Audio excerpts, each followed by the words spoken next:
Seja bem-vindo ou bem-vinda ao curso de análise em sensoramento remoto. Você está no Geo Sem Fronteiras, esse é o módulo 1, Entendendo Sensoramento Remoto, e essa é a primeira aula do primeiro módulo, Noções Básicas de Sensoramento Remoto.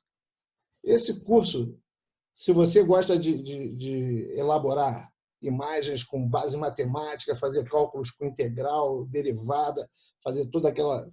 Pode esquecer que o curso não é esse. Você então está no curso errado, pode trocar de curso.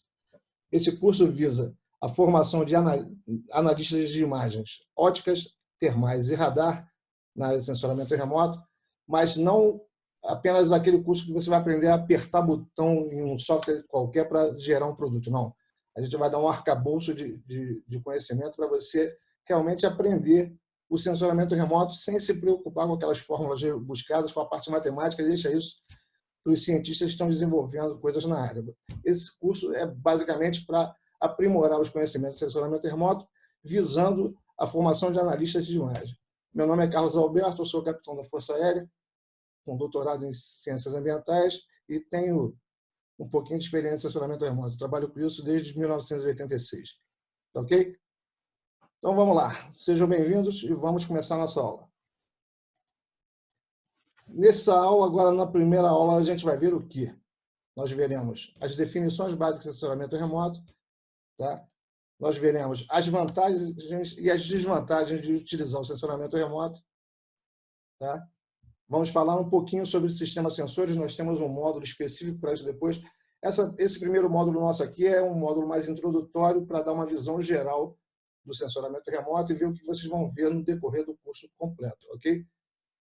Não vamos mexer em softwares específicos nesse primeiro módulo. Esse primeiro módulo é mais teórico, mas é para dar o arcabouço para vocês poderem desenvolver as atividades no decorrer do curso. Ainda mais porque não existe um software específico para sensoramento remoto. Não tem, esse software aqui faz sensoramento remoto. Não. O software vai fazer processamento digital de imagem, vai fazer georreferenciamento, mas o sensoramento remoto, na parte de análise, quem faz, o nome de análise é o analista. O analista que vai sentar na cadeira ali e desenvolver o seu trabalho para gerar os produtos em cima das imagens. Tá? Vou falar um pouquinho sobre radiação eletromagnética, tá? E falar sobre as resoluções que são utilizadas em sensoramento remoto. O que é sensoramento remoto? Vamos fazer uma analogia aqui para vocês entenderem alguma coisa do dia a dia. Pensa em controle remoto. Quando você senta na sua sala e vai ver a televisão com o controle remoto na mão, o que você faz? Você comanda a sua televisão à distância, sem precisar ir lá e apertar o botão na televisão, não é isso? Sensoramento remoto não é o controle remoto, porque o controle remoto é o controle à distância. O sensoramento remoto é o sensoramento à distância. E o que é o sensoramento? É adquirir os dados a partir de sensores sem eu precisar ter o contato físico com o alvo do qual eu estou recebendo as informações. Então, no sensoramento remoto, eu levanto informações a respeito de um alvo na superfície terrestre, utilizando a radiação eletromagnética, isso é muito importante, sem precisar do contato físico entre o sensor e o alvo. Na definição clássica, tá? É a atividade da ciência e da arte que coleta informações acerca de um determinado alvo, utilizando a radiação eletromagnética, sem estabelecer contato físico com o mesmo. Ok. Se você não quer mais assistir a aula, desistiu do curso, dê-se por feliz se você entendeu isso, porque se você entendeu só essa definição, você já faz parte de 0,2% da população que sabe o que é sensoramento remoto, porque o restante não sabe. E quando eu digo 0,2% da população, não é da população brasileira, não, é da população mundial. Apenas 0,2% da população mundial entende e sabe o que é o sensoramento remoto. Mas acredito que você não veio até aqui para assistir um slide e desistir do curso. Você já está feliz que está numa parte privilegiada da população, mas vamos continuar. O termo sensoramento remoto vem do início da era espacial, lá nos anos 60. Tá? Eles instituíram esse título para essa categoria de trabalho. Só que a atividade de sensoramento remoto remonta ao início da fotografia, com a primeira foto tirada no mundo, que foi feita por Nipsey. Tá? Ele usou uma placa de estanho coberta de betume branco da Judéia, que era um material sensível à luz, e deixou em exposição fotográfica na janela do quarto dele durante 8 horas. Tá? Depois dessas 8 horas de exposição, ele obteve essa foto aqui, que vocês podem ver na tela. Uma foto sem muita definição, sem muito tom de cinza, mas foi a primeira fotografia que foi tirada no mundo. Anterior a isso, alguns artistas já tinham se tocado que se eles se trancassem numa câmera escura com um pequeno orifício em uma das laterais, a imagem do lado de fora dessa câmera escura era projetada na parede oposta de cabeça para baixo. E muitos dos artistas começaram a fazer pinturas em cima de tela com base nisso. Se entregavam numa sala escura, com um pequeno orifício, esperava os olhos se acostumarem com a baixa luminosidade, e em cima da imagem projetada na parede que ficava oposta a esse orifício, eles faziam o desenho em cima da paisagem que eles estavam recolhendo a impressão do lado de fora. Tá? O termo fotografia vem de 2 palavras gregas, phos, que quer dizer luz, e grafien, que quer dizer escrita. Então, na verdade, uma fotografia é a representação escrita da luz. É como se eu estivesse registrando o que a luz está trazendo para os meus olhos ou para o meu sensor. Onde é que é utilizado o sensoramento remoto? Ele pode ser utilizado na observação da Terra, pode ser utilizado na agricultura, na meteorologia, na cartografia, na geologia, em prevenção e mitigação de desastres naturais, tá? Em planejamento urbano, em segurança pública e em atividades militares, entre outras aplicações. Mais para frente vocês vão ver que tem uma gama imensa de aplicações. Tá? Quais são as vantagens de se utilizar o sensoramento remoto? Primeiro, ele vai permitir a confirmação por meio de análise de imagem de informações obtidas por outras fontes.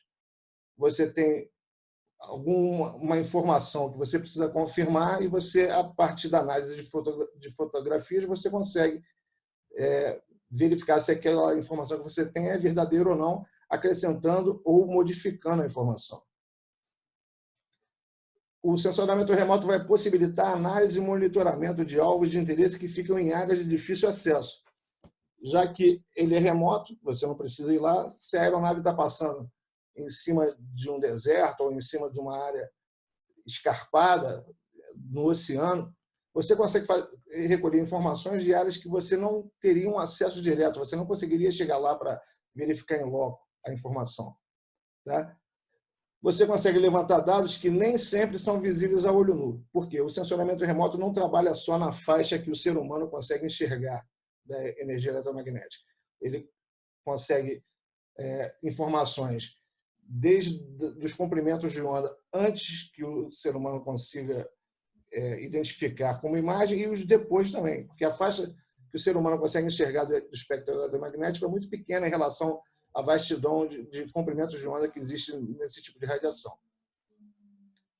E ele permite o processamento automatizado dos seus produtos. Muitas vezes você, com base num produto padrão, você determina uma rotina de processamento e a máquina fica fazendo o processamento das imagens em lotes, em sequência, sem que você precise ficar o tempo todo ali em cima da máquina, clicando e corrigindo. Mas também tem as desvantagens do sensoramento remoto. Nem tudo são louros. Então, uma das desvantagens é que necessita de mão de obra altamente especializada, que é o que os senhores estão fazendo, as senhoras também estão fazendo nesse momento, assistindo essa aula, estão se especializando na área. E essa especialização em sensoramento remoto, ela demanda muito tempo e, geralmente, demanda um gasto considerável. Mas o custo-benefício, no final, é muito grande, porque, já que tem pouca gente atuando nessa área, quanto mais especializado você estiver, mais vantagem você consegue no mercado de trabalho. Muitas vezes, o sensoramento remoto vai ficar dependente da meteorologia, porque alguns sensores só conseguem realizar o trabalho de coleta de informação com o tempo limpo, com o céu azul de brigadeiro, como a gente diz na Força Aérea. Tá? E a gente também depende da disponibilidade de alguns sensores para fazer o trabalho que nós estamos destinados a fazer. Vou precisar de ferramentas ópticas e computacionais adequadas a cada situação. O sensoramento remoto não é uma imagem resolve todos os problemas. Eu tenho que utilizar certos tipos de sensores para certas ocasiões, para certos produtos a serem gerados. Tá? E uma das coisas mais importantes que as firmas não investem, às vezes, muito em qualificação do seu pessoal dentro é porque o custo, tanto de formação do pessoal, quanto de comprar imagem, comprar equipamento e software para trabalhar com imagem, é caro. Não sai barato, não. Muitas vezes fica mais fácil eles contratarem serviços terceirizados. E a validade das informações pode ser muito reduzida em relação ao tempo. Para certo tipo de trabalho, a minha informação tem uma validade muito reduzida, tipo segurança pública. Se eu tenho um drone com uma câmera fazendo uma vigilância numa área qualquer e identifico uma movimentação suspeita, não adianta eu avisar sobre essa movimentação suspeita daqui a 2 horas, daqui a 3 horas. Tem que ser no momento, porque eles não vão ficar parados lá esperando a polícia ir checar. Como na parte ambiental também, eu estou vendo que uma barragem está prestes a romper pela análise das imagens e eu vou avisar isso 2 meses depois, quando já rompeu. Não adianta. Então, a validade das informações tem uma certa quantidade de tempo que, às vezes, é reduzida. Como é que se caracteriza o sensoramento remoto? Tá? Então, no universo de sensoramento remoto, eu tenho 3 tipos básicos de caracterização. Quanto à atividade do sensoramento remoto, ela se divide em planejamento, aquisição, processamento e interpretação das imagens. Quanto ao nível de aquisição, quer dizer, em que posição na atmosfera ou fora dela está localizado o sensor que vai coletar as imagens para mim. Ele pode ser orbital, aéreo, terrestre ou naval. E, em relação ao domínio espectral, o que é domínio espectral? Em que faixa do espectro eletromagnético, em que comprimento de onda e frequência o meu sensor vai estar atuando. Eu consigo gerar imagens de que tipo com o meu sensor. Então, ele pode ser, quanto ao domínio espectral, sensores ópticos, termais ou micro-ondas, que são os sensores radar. E o que vem a ser imagens? Eu estou falando de vai coletar imagens. O que são imagens?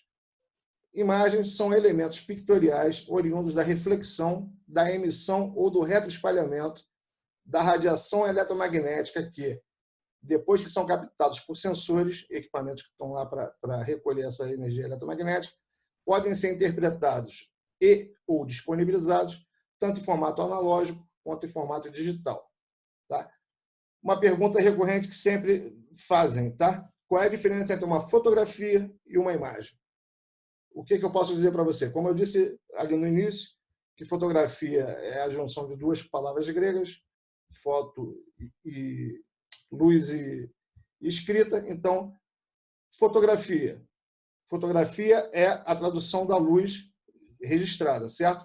Mas em sensoramento remoto, eu não registro apenas a luz visível, eu registro ultravioleta, registro radiação infravermelho termal, registro ondas de micro-ondas. Então, a resposta é que toda fotografia é uma imagem. Ok. Mas nem toda imagem é uma fotografia, porque nem toda imagem vai ser o registro da luz visível. Então, quando eu não tenho registro de luz, quando eu não tenho a escrita da luz, como o nome diz, não é mais uma fotografia, porque não vem da luz, mas é uma imagem. E a fotografia é uma imagem também. As imagens são formadas por matrizes de pixels. O que são pixels? São os menores elementos da imagem que você consegue distinguir. Quando você liga a sua televisão, um monitor lá de 60 polegadas na sua sala para ver aquela série do Netflix, o menor pontinho luminoso do seu monitor é um pixel do seu monitor. É a resolução da imagem. Se eu tenho um monitor de 1024 por 680, eu tenho 1024 linhas por 680 colunas de pixels, pontinhos que vão gerar a imagem. Tá? Cada pixel vai representar, então, a menor porção identificável da imagem, tá? E ele vai conter o valor digital, em números digitais, correspondente à intensidade do sinal refletido, retroespalhado ou emitido que o sensor está captando. Então, aqui, como exemplo, tem uma matriz aqui com linhas e colunas, e um dos elementos dessa matriz seria um pixel. Ok? Não tem elemento menor do que o pixel na imagem. Aqui, como outro exemplo, eu tenho a matriz valorada, com os pixels recebendo valores. Tá? E esses valores, quanto maior for o valor, maior a intensidade do sinal que foi registrado. E quanto menor for o valor, menor a intensidade do sinal que foi registrado. E para cada valor desse registrado na matriz de pixels, eu vou ter a correspondência para um nível de cinza entre o branco e o preto. Tá? E para pixels com o mesmo valor digital, com o mesmo número digital, eu vou ter níveis de cinza iguais. A gente pode ver aqui na imagem, os que têm o mesmo valor estão representados com níveis de cinza da mesma cor. Eu vou dar uma parada aqui na apresentação em PowerPoint para mostrar para vocês uma imagem aqui aberta no Envy. Tá? Essa aqui é uma imagem da base aérea de Santa Cruz. Tá? E essas 3 imagens são componentes da mesma imagem. São 3 bandas de comprimento de onda diferentes que formam uma imagem só. Eu recortei esse pedacinho menor aqui, em cima da pista de pouso aqui, só para mostrar como é que fica a matriz quando está em representação de número digital. Então, essa aqui é a imagem raster, a matriz com a imagem em cima. E se eu fosse mostrar como é que é essa matriz, seria isso aqui. Ó. Essa aqui é a matriz daquela imagem recortada lá. Tá? Cada valor desse é o número digital de intensidade de valor de radiação traduzido em número de cinza para cada pixel da imagem. Ok? Vamos voltar aqui para a apresentação. Bom, agora que vocês já viram a imagem aberta lá e como seria a matriz com os números de cinza em relação às posições e às suas intensidades, vamos falar mais um pouquinho sobre o pixel. Quanto menor for o pixel, mais detalhes eu vou ter na imagem. Tá? Considerando uma imagem com 2 níveis de cinza apenas, por exemplo, que eu vou dar para vocês. 2 níveis seria o quê? 0 ou 1. Ou é preto ou é branco. Ok? Então, digamos que eu tenho uma imagem que só tem esses 2 níveis de cinza. Se eu tivesse esse alvo na superfície, fizesse uma imagem com apenas 4 pixels, tá? Vocês podem ver que, já que só tem branco e preto para eu representar esses 4 pixels, a imagem está mais ou menos balanceada, dividida, não uniformemente, mas bem parecida em cada pixel desses 4. Então, a representação, já que eu só tenho 2 níveis, 1 ou 0 para representar, esses 4 seriam representados com a mesma tonalidade, seria tudo preto. Tá? Porque eu tenho interferência do alvo fora do fundo branco em todos os 4 pixels, já que eu não tenho nível de cinza para diferenciar um do outro, seria tudo igual. Mas se eu mudasse essa imagem, em vez de uma imagem com 4 pixels, fizesse uma imagem com 24 pixels, então eu já teria essa representação. Também só com 2 níveis de cinza eu não conseguiria representar mais nada, porque as partes menores ainda estão dentro da área total do pixel. Eu não consigo dividir o pixel em tamanhos menores. Mas se eu, em vez de 24 pixels, usasse uma imagem com 532 pixels, o que iria acontecer? Aí sim eu teria uma noção mais aproximada de como seria o alvo na vida real. Então, quanto menor for o tamanho do pixel, mais detalhes eu vou ter na imagem. Quanto menor for o tamanho do pixel para uma mesma área, maior vai ser a minha grade da matriz, vai ter mais linhas e mais colunas. Bom, a gente já viu uma base do que é imagem, agora a gente vai ver o que é esse sensor. Lembrando que tem um módulo específico somente de sensores mais à frente, e show de bola, vocês saem de lá sabendo tudo que precisa saber sobre sensores. Sensores são aparatos capazes de registrar a energia eletromagnética em diversos comprimentos de onda e apresentá-la na forma de imagem. Okay? Podem ser terrestres, aeroembarcados, navais ou orbitais. Quanto à fonte de radiação, quanto ao tipo, quem é que está gerando a radiação que vai voltar para o meu sensor para gerar a imagem, os sistemas sensores vão se dividir em duas classes. Tá? Os passivos, que são aqueles que necessitam de uma fonte externa de radiação. O próprio sensor não tem fonte de radiação que gera imagem. Então, ele precisa de alguma coisa que esteja iluminando o alvo para essa radiação bater no alvo e voltar para o sensor. Tá? Então, geralmente, essa radiação é o Sol, que é a maior fonte de energia eletromagnética presente na superfície terrestre. Tá? Exemplo de sensor passivo, os sensores ópticos e os sensores termais são sensores que dependem de energia externa, de uma fonte de iluminação do alvo externa. Quando você está utilizando a sua câmera fotográfica do seu celular, tá? Ou uma câmera fotográfica qualquer, se você bate a foto durante o dia, você está captando a luz do sol que está batendo no alvo e está refletindo para a sua câmera. À noite, geralmente, você precisa de flash. Então, a fonte de energia externa vem proveniente da lâmpada do flash, nesse caso. E nós temos os sensores ativos, que são aqueles que independem da fonte de radiação externa. Eles geram a própria energia que eles vão captar para gerar as imagens. Tá ok? O exemplo de sensor desse tipo são os sensores radar, que eles transmitem e recebem a própria energia gerada pelas antenas do radar. Então, sensor passivo. Eu tenho o sensor, tenho o alvo e tenho a fonte de radiação externa. Nesse caso aqui, o Sol. A radiação solar interage com o alvo, reflete e volta para o meu sensor. Meu sensor capta essa radiação para gerar a imagem. Sensor ativo.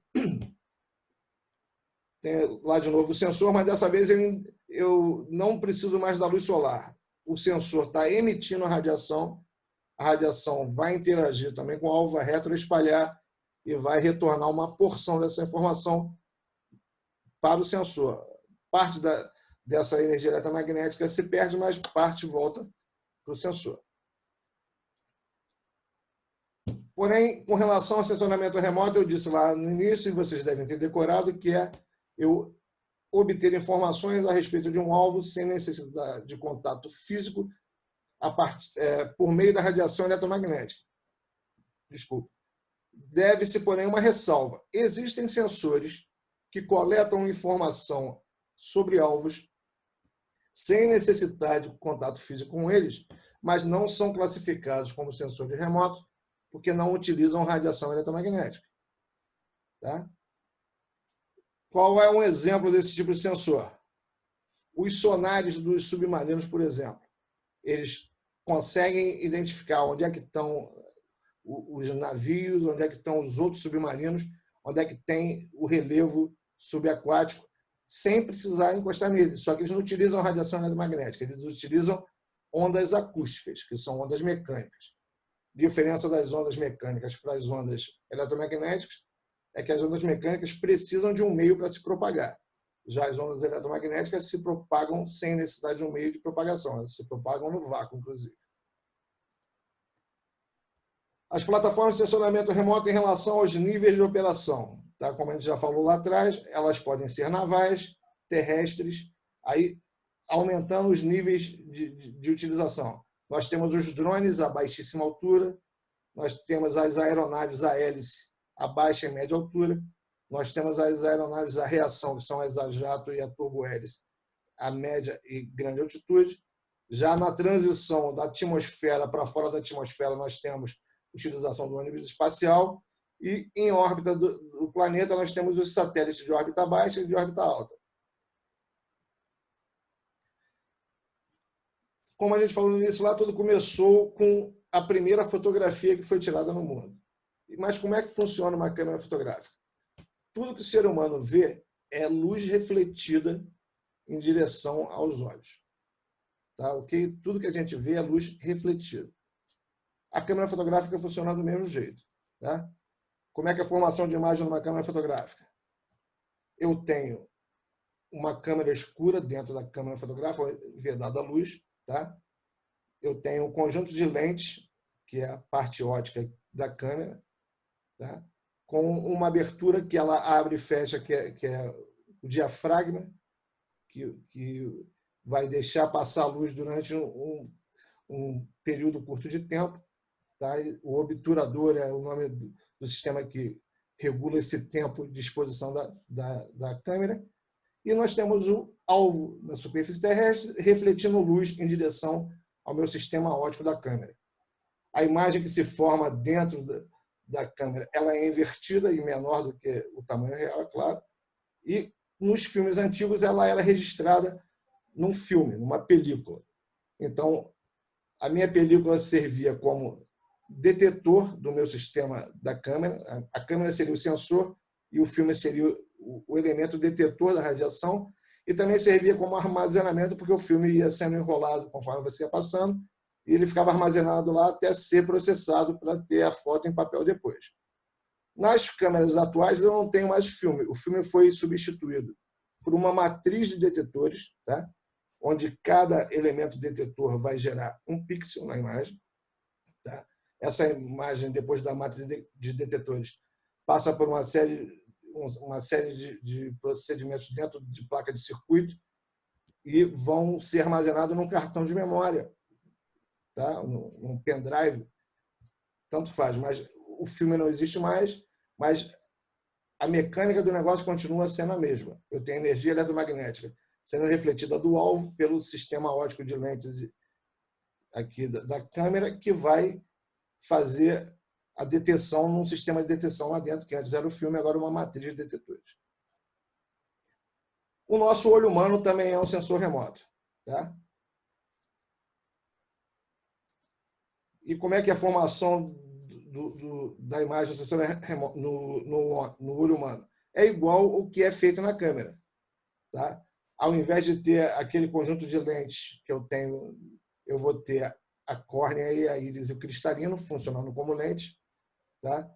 Vou ter também a luz que está sendo refletida pelo alvo, passando pela essa parte do cristalino da córnea, tá? E sendo gravada na retina. Tá?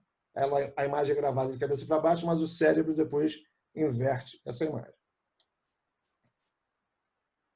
Um sistema sensor é constituído basicamente por um elemento coletor, tá? Que é o conjunto de lentes, prismas, espelhos ou antenas, no caso dos sensores de radar, um grupo de detetores, que é onde vai ficar registrada a imagem, e uma unidade responsável pelas tarefas de processamento, armazenamento e transmissão desses dados. Então, eu tenho a radiação eletromagnética passando pela parte a parte coletora do sistema sensor, tá? Ela vai ser registrada pelos detetores, passa por um processamento e depois temos um produto pronto, lá no final. Isso aqui é um exemplo de uma câmera aérea, tá? É a DS-80. Mais para frente, quando a gente for falar de sensores, ela vai estar no rol das que vai ser descrita parte a parte. Sistemas sensores, tá? Eu tenho sensores, como eu disse, óptico, que é o visível e infravermelho refletido. Temos sensores termais e sensores de radar. Isso aqui é uma tabelinha para mostrar que todos os três tipos de sensores, óptico, termal e radar, podem ser utilizados em qualquer lugar, já não tem restrição de local de uso. Mas, em relação ao horário de uso, eu tenho os sensores do visível e do infravermelho próximo, os sensores ópticos, não podem ser usados a qualquer hora, porque eles não podem ser usados à noite. Os sensores que estão em órbita, quando está passando na parte escura do planeta, onde está à noite, não tem radiação do Sol, então eu não tenho informação para registrar nos detetores. Mas já que o infravermelho termal, apesar de ser influenciado pela luz do Sol, independe também que seja a luz visível, já que ele trabalha com luz emitida, ele pode ser usado à noite. E o sensor radar, já que ele é ativo, ele está gerando energia, tanto faz se for de dia ou se for de noite. Eu posso usar esses sensores em condições adversas? O do visível não, porque, como eu disse, é luz. Se eu estiver na atmosfera, nuvem, fumaça, isso tudo vai obstruir a passagem da luz do alvo para o meu sensor. Os infravermelhos também, a radiação também não consegue chegar no sensor se estiver com condições meteorológicas adversas. Já os sensores radares trabalham com comprimento de onda maior que os outros, que o visível termal. Ele consegue que a onda passe pela camada de nuvem como se ela não estivesse lá, a não ser que eu tenha formações de gelo muito pesada. Nesse caso, existe uma influência da camada atmosférica. Mas, no restante, a maioria das condições de nuvem são transparentes para a radiação radar. Vamos falar, já que a gente está falando de comprimento de onda, vamos falar um pouquinho de comprimento de onda e frequência. Tá? As ondas eletromagnéticas se propagam de forma senoidal, tá? No vácuo ou na atmosfera, tá? E elas têm como características a distância entre os picos ou entre os vales, tanto faz, de uma onda senoidal, vai ser o comprimento de onda dessa onda eletromagnética. E o intervalo de repetição, quantos ciclos eu consigo fazer dessa senoide em 1 segundo é a frequência desse comprimento de onda. Então, quanto menor for o espaçamento, quer dizer, quanto menor for esse comprimento de onda, mais ciclos por segundo eu consigo fazer. Então, quanto menor for o comprimento de onda, maior a frequência e vice-versa.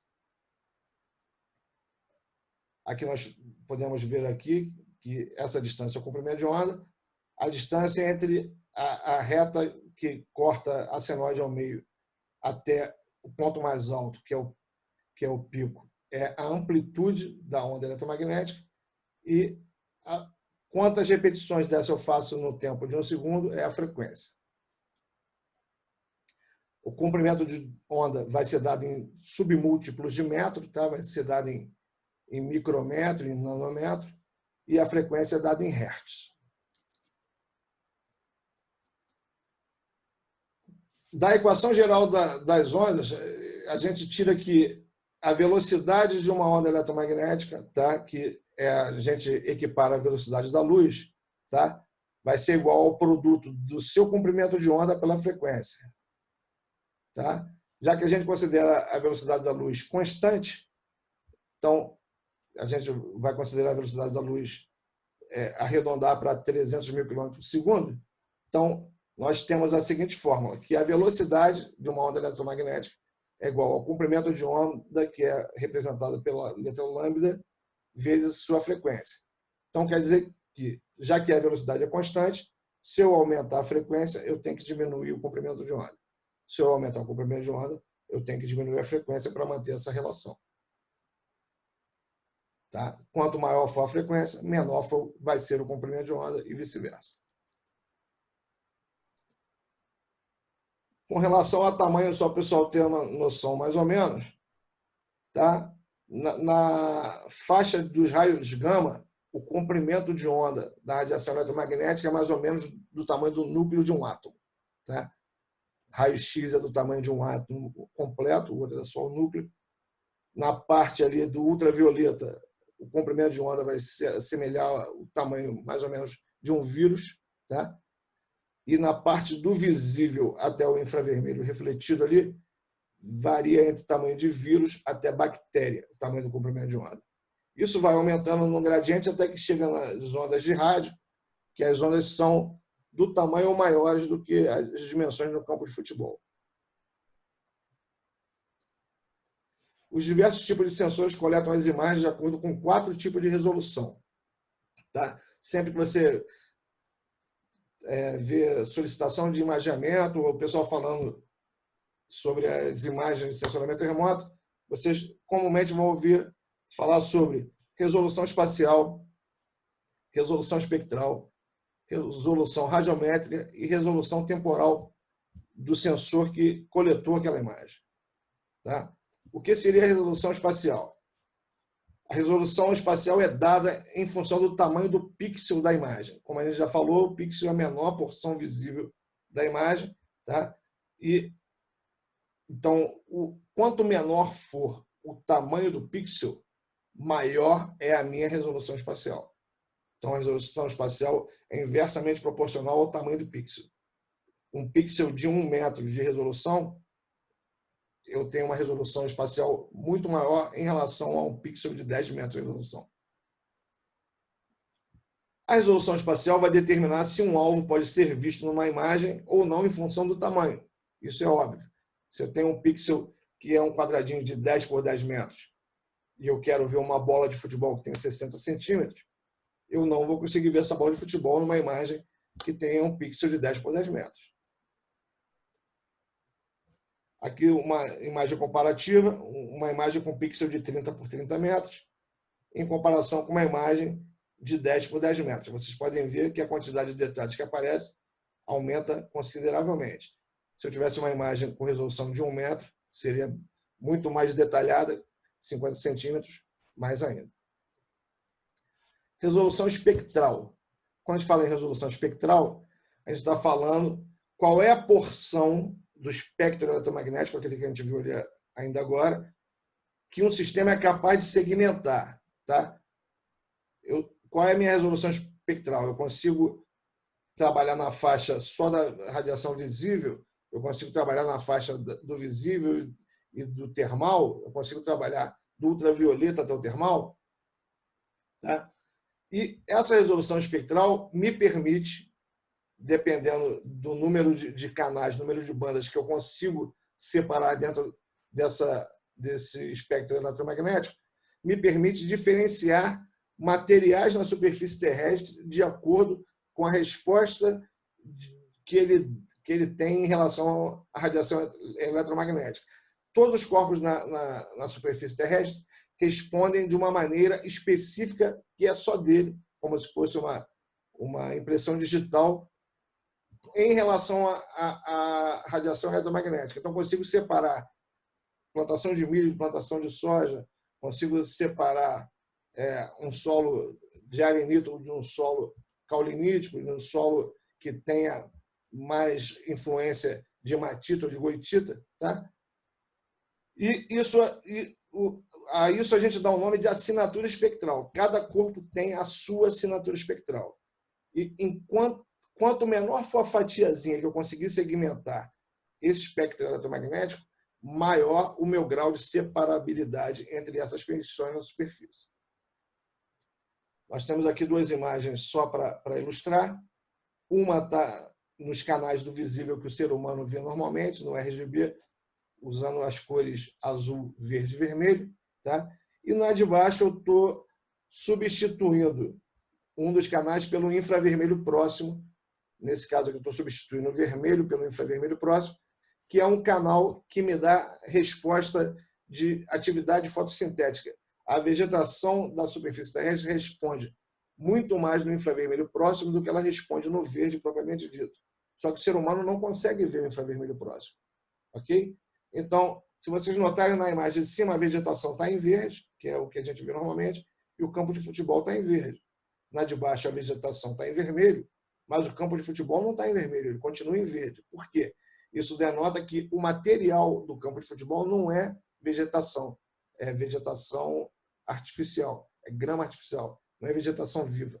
Não está tendo atividade fotossintética aqui nesse campo. Então, eu consigo determinar o tipo de material de acordo com a resolução espectral do meu sensor. Eu posso ter resoluções espectrais no mesmo setor do espectro eletromagnético, mas com subdivisões entre eles. Nesse caso aqui, eu tenho uma imagem RGB em cores normais, usando a faixa do visível de 0,4 a 0,7 micrômetros, tá? Em 3 bandas. As 3 bandas me permitem que a imagem seja apresentada colorida. Mas eu posso ter essa mesma resolução espectral utilizando do 0,4 até 0,7 micrômetros com uma banda só, num sensor pancromático que pega a faixa do visível toda e registra tudo numa banda só. Como é que a gente chama esse tipo de imagem? A gente chama esse tipo de imagem de pancromático. Pan vem de todos, cromático de cor. Então, uma imagem que pega todas as cores num canal só. Tá? Resolução espectral, ainda mostrando aqui só como exemplo. Aqui nós temos uma banda só com azul, uma banda com verde, uma banda com vermelho, uma banda com infravermelho próximo e uma banda pancromática. E eu posso fazer composições com essas bandas, gerando uma imagem colorida de acordo com o posicionamento que eu coloco essas bandas dentro dos canais do azul, do vermelho e do verde. Resolução radiométrica são os bits da imagem. Tá?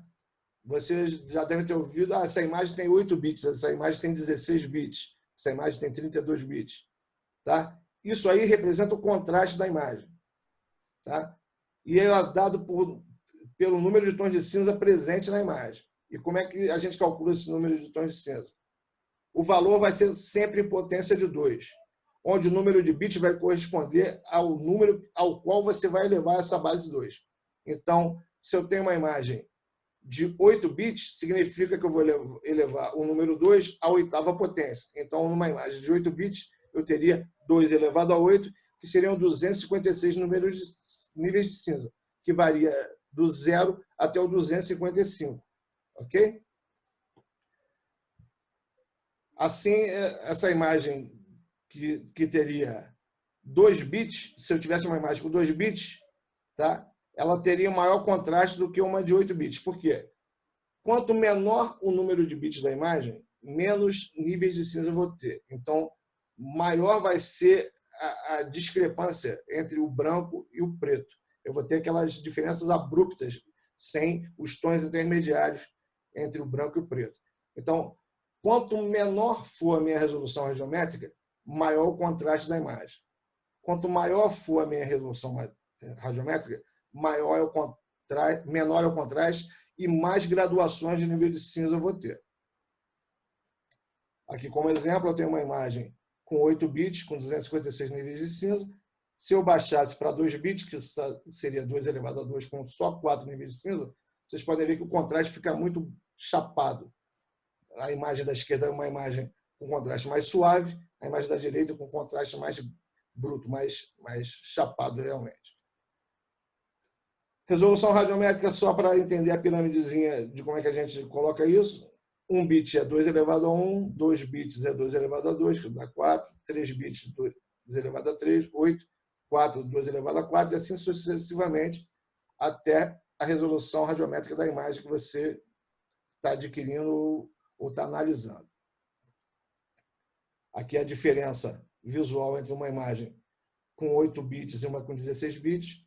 Vocês podem ver que na de 16 bits eu tenho uma suavização da imagem com maior presença de detalhes do que na com 8 bits. E resolução temporal, tá? Vai ser a frequência com a qual um sistema sensor é capaz de revisitar um mesmo alvo. Então, o meu satélite passou em cima da Baía de Guanabara agora. Quanto tempo depois ele vai passar de novo no mesmo ponto na Baía de Guanabara? Isso é resolução temporal. Tá? Os satélites ficam orbitando na Terra. É interessante lembrar que essa órbita dos satélites ela é fixa. Ele não fica fazendo uma casca de laranja em volta da Terra. Ele fica girando sempre no mesmo ponto. A Terra é que está girando. Já que a Terra está fazendo um movimento de rotação, a cada passagem dele naquela órbita fixa, a Terra está em outra posição. Então, em cada passagem, ele vai fazer imageamento de uma área diferente. Ok? Hoje nós temos muitos satélites em órbita, tá? Mas eles ficam girando e a Terra vai se movimentando, então a cada passagem ele está fazendo uma imagem de uma área nova. Tá? Com isso, às vezes leva bastante tempo para ele retornar ao mesmo ponto onde ele imaginou, como eu tinha dito antes, imaginou a Baía de Guanabara agora. No caso do Landsat, a gente agora está no Landsat 8, no caso dele, ele leva 16 dias para retornar ao mesmo ponto. Se ele imaginou a sua casa hoje, ele só vai imaginar a sua casa de novo daqui a 16 dias. Enquanto o sensor ícone, se ele imaginou lá hoje, daqui a 3 dias ele passa lá de novo. Tá? Então, a resolução temporal do satélite vai ser o tempo que ele leva para revisitar o mesmo alvo. Tá? Aqui o Landsat, aqui o ícone só para ilustração. Tá? Mas vale ressaltar que para os sensores aeroembarcados, quer dizer, aqueles instalados em aeronaves que não estão em órbita, a resolução temporal não é fixa, porque o avião passou em cima da sua casa agora. Quando é que ele vai passar de novo? Pode passar daqui a 5 minutos, pode passar daqui a 10 anos, pode passar daqui a 1 hora. Vai depender do piloto, vai depender de como está planejado a missão da aeronave. Então, para Vante, para drone, para aeronave, a resolução temporal não é fixa, ela pode variar com o tempo, então eu não tenho uma resolução temporal para sensores aeroembarcados. Uma das principais vantagens do sensoramento remoto é a capacidade de processamento das imagens geradas pelos sensores, adequando o produto final à finalidade de interesse. Todo produto que vocês forem gerar, a partir de análise de imagem de sensoramento remoto, tem que ter um objetivo. Ninguém fica analisando imagem por analisar. Tá? Então, aqui no exemplo, tem a imagem coletada e processada. Ela pode ser segmentada, como foi aqui no caso, e a partir disso eu posso gerar uma imagem classificada, ressaltando as feições que me interessam, ressaltando o que eu queria ver naquela imagem. Bom, para essa primeira aula, eu sei que foi bastante informação, mas acredito que tenha passado tudo de forma clara, que vocês tenham entendido e continuem com a gente nas próximas aulas.